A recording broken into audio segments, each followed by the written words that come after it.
కానీ హాలాహలం వచ్చినప్పుడు మాత్రం ఓ పిసరు రుచి చూద్దామని ఎవరు అనలేదు. అందరూ వదిలేసి పరిగెత్తారు. పైగా ఎక్కడికి పరిగెత్తారు అంటే అందరూ పరిగెత్తుకుంటూ కైలాసనాథుడైనటువంటి పార్వతీపతి పరమేశ్వరుడి దగ్గరికి పరిగెత్తారు. ఈశ్వర, ఒళ్ళు కొవ్వెక్కి పాల సముద్రాన్ని మదించాం, అమృతం రాలేదు, ఆలాహలం వచ్చింది, ఎవరు గుచ్చుకుంటారు దీన్ని, లోకములను కాల్చేస్తోంది, సెగ కళ్ళల్లో కొట్టేస్తోందని అసలు దాని వంకేలా చూడలేదు, వెన్నిచ్చి పారిపోయారు అందరూ. ఇంతమందికి ఎవరు గుర్తొచ్చారో తెలుసా అంటే హాలాహలం వచ్చినప్పుడు శివుడు ఒక్కడే గుర్తొచ్చాడు, ఎవ్వడూ గుర్తురా. అయ్యా మహానుభావ, రక్షించు రక్షించు. అలా ఈయన భార్యకి నచ్చజెప్పుకుంటున్నారు, పుచ్చేసుకుంటాను పార్వతి, పుచ్చేసుకుంటాను పార్వతి అని. అంటే ఆవిడ చూసి చూసి ఎంత ఔదార్యం అండి అంటే ఆవిడంది, సరే మీ ఇష్టం, ఎలా ఇది కావాలంటే అలా పుచ్చేసుకోండి.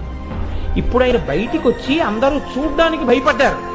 ఈయన దానికి ఎదురెళ్ళి దాన్ని చేత్తో పట్టుకున్నారు.